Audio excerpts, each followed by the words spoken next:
Magandang buhay, umagang kay ganda. Nandito po tayo ngayon sa Callas Dairy Farm. Ito po si Sir Joey Callas para makapanayan po natin.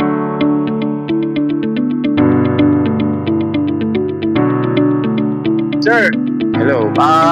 pagkilala ka muna kung Ako pala si Joey Anlas. dito sa Color, Pampanga. So, ngayon sir, ilan po yung mga kalabaw mo ngayon? Sa lukuyan ngayon, nasa 43 heads. Yan, 43 heads po yung mga kanyang kalabaw. At ilan po ba yung ginagatasan nyo ngayon sir? Kasalukuyan yan, bali 4 yung ginagatasan ko kasi puro buntis na. Saka malalaki na yung mga bulo. Yeah, malalaki na po yung kanyang mga Ito na bulo niya, yung mga bisero na tinatawag namin dito. Ito po yung mga ibang bisero ng mga kanyang mga kalabaw. Sir, so sa isang kalabaw mo, nakakailang litro ka? Pag bagong yung isang buwan, minsan nakakuha siya ng 12 liters hanggang isang kalakas-lakasan niya, 14 nakukuha niya. Sir, sa isang litro, magkano po ba yung gatas ng kalabaw? Dito sa amin, bali kinukuha dito, sa isang litro, kinukuha sa ng 100. Yun, sa isang kalabaw, meron siyang 12 liters, tapos yung isang litro, kinukuha daw siya ng 100 piso. So, sir, yung kita po ba sa pagkakalabaw, talagang meron po ba talagang potential? Ako, nasubukan ko, mula nang nag-umpisa ako sa pagkakalabaw, yun, malaki yung kita, wala kang boss. Boss mo yung katawan mo. Hindi ka, dati kasi, trabaho ko sa construction, hindi ako natagal doon, kaya naisipan kong mag-alaga ng kalabaw. Yan, sir. Bakit po ba kalabaw? Bakit hindi ibang mga hayop ang iyong mga inalagaan? Kasi mula bata, kalabaw na yung yung focus talaga. So, sir, yung mga family niyo po ba, mga farmer po talaga? Oo, farmer. So, kayo lang po yung nakamana sa kanilang mga... Pati yung mga kapatid ko. Kaya lang, ako yung tumutok talaga sa pagkakalabaw. Yun po, yung mga magulang ni Sir Joel Callas, mga farmer po yung kanyang mga parents. So, gayon po, siya po yung halos na nakamana ng pag-aalaga ng mga livestock tulad nitong mga alagang kalabaw, lalo na gatasan pa yung mga kanyang inaalagaan. Sir, kwento mo sa amin paano ka nag-umpisa ng padaan-daan hanggang ngayon naging stable na yung pamumuhay dahil sa mga gatasan mong kalabaw? Nag-umpisa ako ng kasi nakabili ng lupa yung mga bayaw ko dito. Pagkatapos, binilihan ako ng isang kalabaw. Ngayon, kasi isa lang yung kalabaw ko noon. Ginawa ko, pinampalit ko no, di baling nagdadagdag ako ng konti. Ngayon, nagre-reklamo nga yung mga kapatid ko, bakit sabi nila, palaging dagdaging ginagawa mo. Ngayon, sa napaganda ko yung lahi ng kalabaw. Ngayon, nabigyan ako ng ng kapatid ko, nag-tourist ako sa Japan.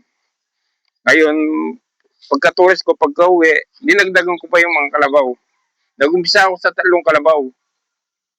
Ayun po, si Sir ay nag-umpisa sa 3 kalabaw. Yung unang kalabaw niya, bali native po ito at hindi gaanong marami yan yung kanyang production na gatas. So ngayon, pinagpalit niya po yung kanyang alagang native dun sa mga buffalo na to, sir. Buffalo, nag-upgrade po siya, kumbaga, para sa maraming gatasan na kalabaw. So nakapag-start siya ng 3 kalabaw. Tapos sir, unti-unti na. Unti-unti nung naparami ko. Nung naparami ko na yun, naabot na ng 10. Nag-apply ako sa nag-apply ako nabigyan ako ng bulugan. Ngayon, nung nag-umpisa nang gumanda yung mga lahi na sa akin, talagang pinataas ko talaga yung mga lahi ng mga kalabaw ko. Yun po.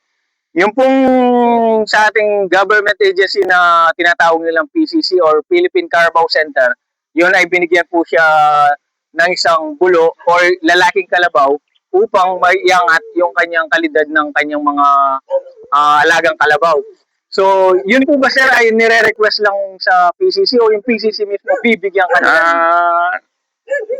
Nagpunta yung mga PCC dito, tinignan yung mga kalabaw ko. Ngayon, in-interview ako. Pagkatapos sabi nila, kung gusto mong maka-apply ng bulugan, mag-training ka dun sa PCC, sabi nila. Ang ginawa ko, nag-training ako, mga 3 araw kami doon. Ngayon, mga pagkalipas ng mga 3 buwan, binigyan na ako ng bulugan. Yung bulugan yon, basta't makapalitaw ka lang ng 25 heads na bulo, bibigay na sa iyo yun. Pagkatapos, kung gusto mong mag-request ulit, bibigyan ka. Kaya ginawa ko, yung mga lain ng unang bulugan, sinubukan ko kung halimbawa yung magata sa nani nila. So, bali, pagkabigay sa'yo ng PCC, sir, yung mga bulo o yung mga anak nila, pinalaki mo, tapos parang nag-experiment ka, titignan mo kung marami yung produce na ng gatas. So, kamusta naman po yung experience na ginawa niyong ganun? Approve naman. Gumanda yung... Dati kasi yung nabili ko, nakakuha ng lang yun mga 5 liters. Ngayon, nakita ko sa tulong ng PCC, gumanda yung... tumas yung ng gatas ng kalabaw ko. Yun po, dahil sa tulong din ng PCC, si Sir ay nakarami ng kalabaw at umangat yung kanyang production na milking dito sa kanyang mga alagang gatasang kalabaw. Sir, malaki po ba yung naitutulong sa inyo ng pagpa-farm ng isang ganito? Oo, malaki talaga yung natutulong ng mga kung magkakalabaw. Kasi kaya nasabi ko, sa tulong ng mga kalabaw, napatayo ko yung bahay namin. Dati, ganito lang yung bahay. Dati, ngayon, hindi naman gano'ng kalaki yan. Kaya lang, yun, dati, pag bagyo, umuga yung bahay namin. Ngayon, hindi naman. Pagkatapos nun, dati, nag-umpisa, umuwi kami kasi dito, 2004. Talagang pahirapan yung pag-ano namin.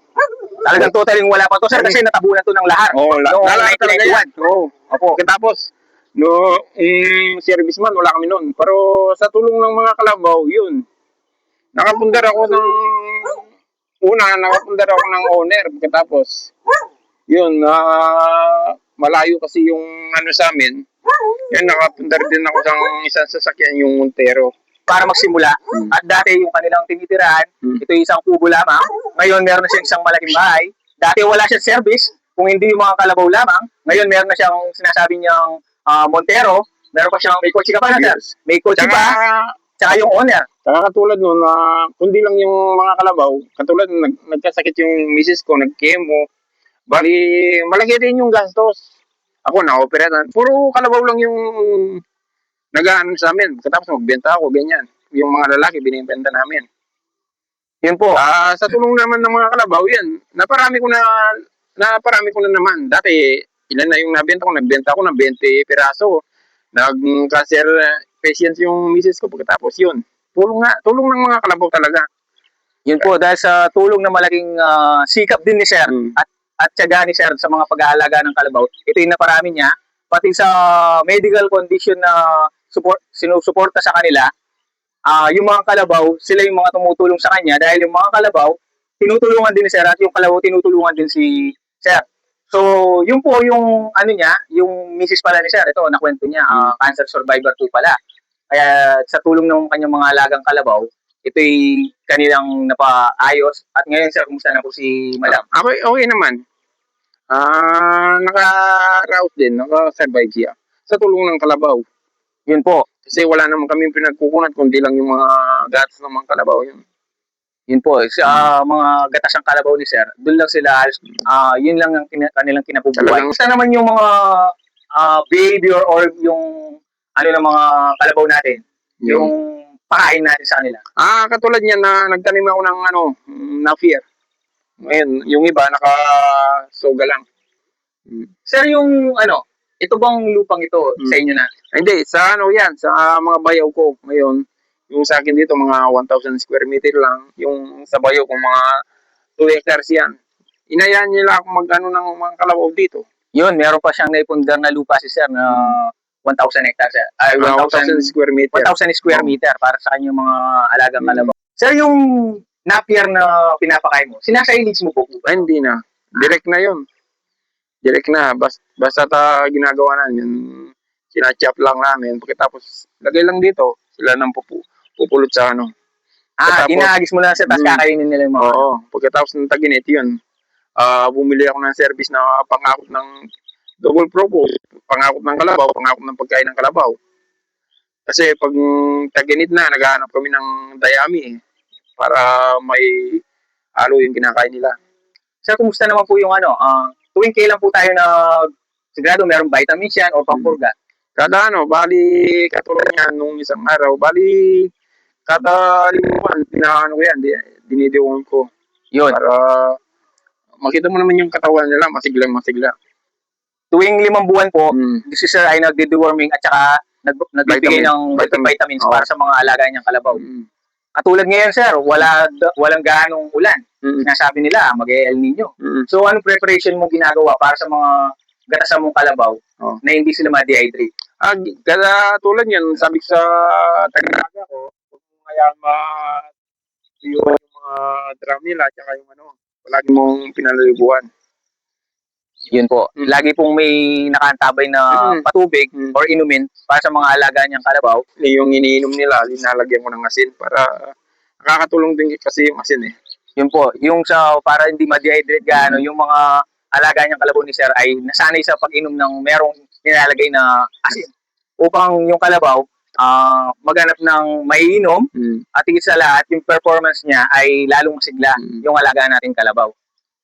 Sir, bukod sa mga naipundar mo na at saka sa mga nakuha mo na sa iyong buhay, meron pa bang kulang dito? Katulong ako minsan, gusto pang kahit basta hindi ko iwanan yung mga kalabaw, iwanan yung tutok ko. Nakakalibot-libot na kami ng misis kasi may katulong na ako. Talagang tutok. Nagre-reklamo nga yung misis ko sa anak. Kung kalabaw, nandiyan ka na lang sa mga kalabaw, hindi ka na namamasyal, sabi. Oo. Sabi ko, hindi ko mapabayaan yung kalabaw. Ayos naman. Importante, nakakaraos tayo. Yung PCC po, talagang tumutulong para sa akin, malaking tulong yung PCC. Kasi kaya nasabi kong malaking tulong ng PCC, katulad nun, nabigyan ako ng bulugan, bali ilan na yung nabigay sa akin. Kung una, taas nila 2, umabot na nasa 8 na yung ngayon. Kasi gumaganda yung binibigay sa akin eh. Kaya yung mga inayin ko, yung mga dumulaga, talagang baga sa quality na. Yun po, yung PCC po pala, binibigyan ng kaalaman yung mga farmer upang maikayat pa yung mga tao na mag-produce pa sila ng kanilang mga dapat na kailangan. Tulad nito, sir, kalabaw, sinusuportahan siya ng PCC, katulad nun, binibigyan siya ng isang hulugan na lalaki na kalidad yung kanyang mga palahi. So, yung PCC, pwede kang lumapit or yung PCC yung lalapit sa'yo upang matulungan ka at pagkatapos, bibigyan kanyang kaalaman upang ito yung magamit. At sa susunod pa na henerasyon, pwede mo pa itong maipasa sa mga iba. O sir, yung alaga mo lang ba dito, mga kalabaw lang? Oo, kalabaw lang yun. Talagang, dati may dati may baka ako. Sabi ko, wag na natin paggalawan yung baka tsaka yung kalabaw. Ginawa ko, binenta ko yung baka ngayon. Kaya napagawa ko to. Saka yung nakabiri pa ako ng pang-akot ng kalabaw. Yan. Yun po, si sir ngayon ay focus lang puro sa kalabaw lang yung sa akin ngayon. Hindi na ako nag-focus sa baka. Ganun. Dati may kambing pa ako dito eh. Marami rin yung kambing ko dito. Dito nakapiyesa yung mga kambing. May kita abot-abot na 200. Sabi nung kapatid ko, bayaw ko, parang pinapatay mo na yung sarili mo. Dami mong kalabaw, nag-aalaga ka pa ng kambing. Sabi, kasi minsan may party kami, hindi ako makakapunta talaga kasi pagkatapos mo sa kalabaw, kambing naman yung pupuntahan mo. Kaya isa-isa sila nagsasabi, bigyan mo naman relax yung katawan mo, sabi. Pinagbigyan ko na naman sila ngayon, nakaka-relax na naman. Yun nga lang sir, puro kalabaw na lahat yung mga alaga nyo, wala na talagang ibang kambing. Kasi talagang tuto ko talaga, kalabaw talaga yung tuto ko. Sir, sa Ilan na yung ginagatasan mo, sir? Kasalukuyan yan, apat na lang kasi puro buntis na. Kasi, tignan ko yung mga buntis, nasa 11 na. Bali, dati marami akong ginagatasan kasi, ayun, malalaki na yun tiyan. Hindi ko na ginatasan. Kaya kasalukuyan yan, 4 yung ginagatasan ko. So, may mga susunod na mga anak Oo, na basta hindi ako titigil sa panggatas. Halimbawa, katulad yan, yung ginagatasan ko, nasa 3 buwan na yung nasa tiyan nila eh. Pagkakalipas ng mga pagagyan na nung anam noon, 6 na buwan, manganganak na naman yung 5. Bali, magkasunod-sunod, kaya hindi ako titigil na. So, continuous lang yung paggagatas mo, sir? Walang pahinga yun? Oo, walang pahinga yun. So, sir, yung market naman ng gatas, kumusta naman po? Yung market ng gatas, walang problema. Pagkagatas mo dito, sasalaan ng misis ko, tatakalan kung ilan yung nakuha namin. Maya-maya, darating yung nag-harvest ng gatas, kinukuha sa amin. Yun po yung mga... Walang hindi mo na linalakot sa baryo-baryo. Basta pagkasalak, kunin na. Katulad niyan, may nag-order sila sa amin ng mga 6 liters ata yun. 6 na 1.5 pala yung kinuha nila. 6 na 1.5. So, yung dalawang 1.5, 3 na yun. 3 litro na yun. Oo. Bali, yung kuha ng isang 1.5 sa amin, 150 eh. Bali, 9 liters po yung 6 na 1.5. Yung kinuwang yun, nakaka 900 na kami. Yun, umaga pa lang. Umaga pa lang, wala kang boss eh. Umaga pa lang, wala man daw siyang boss. So, sa mga gatas pa lang, kikita na si sir. So, sir, talagang approve nyo na may kita talaga sa paggatas? May kita. Malaking kita. Kaya nga tinatanong ako ng kapatid ko kung gusto ko pa daw magbalik sa abroad sa Japan. Sabi ko, dito na lang ako. Buti dito, kasama ko na yung mga yung pamilya ko. Na-maintain ko pala yung mga kalabaw dito. Na kukuha ko pa yung kung gusto kong pagandahin yung lahi nila. Ganyan.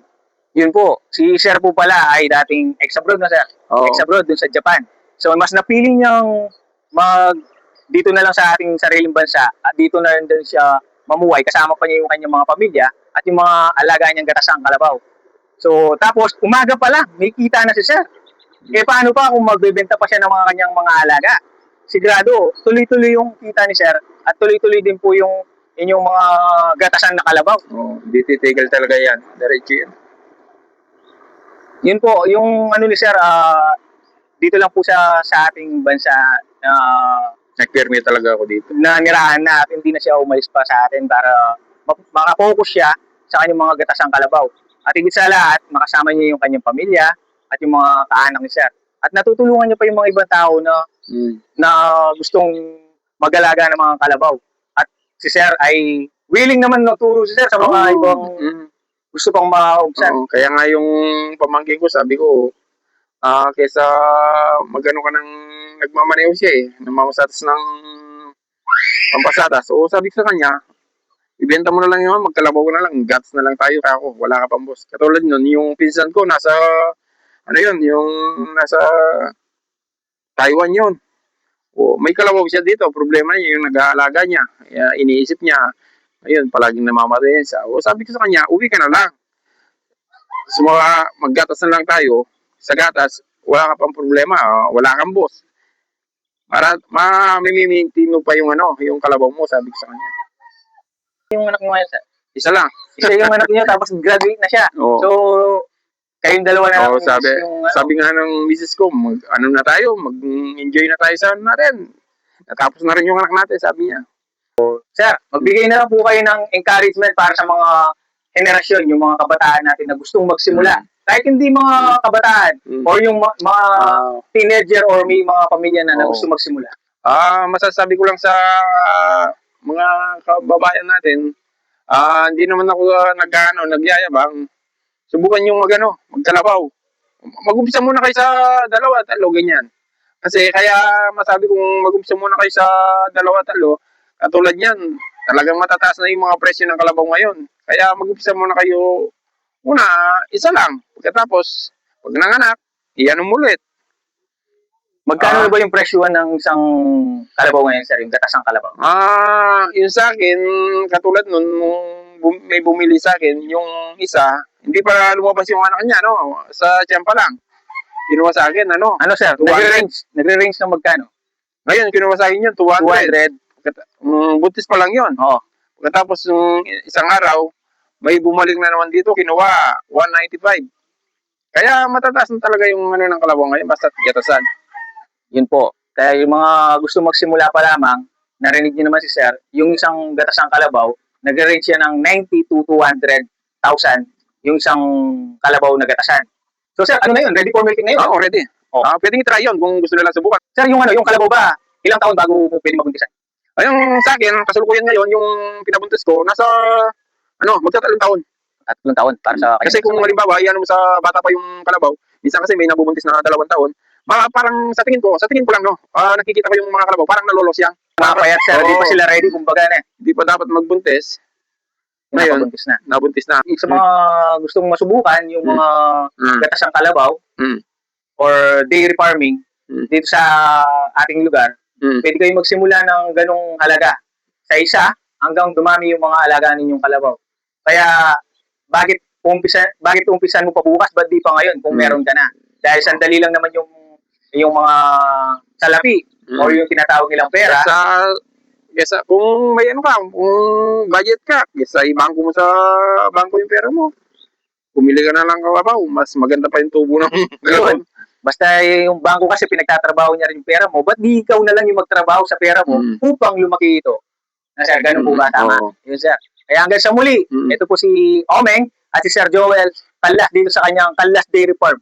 Ayan po, iniwan na kami ng mga kalabaw niya. Pumunta na po sa Lubluban. Pumunta na sa Lubluban.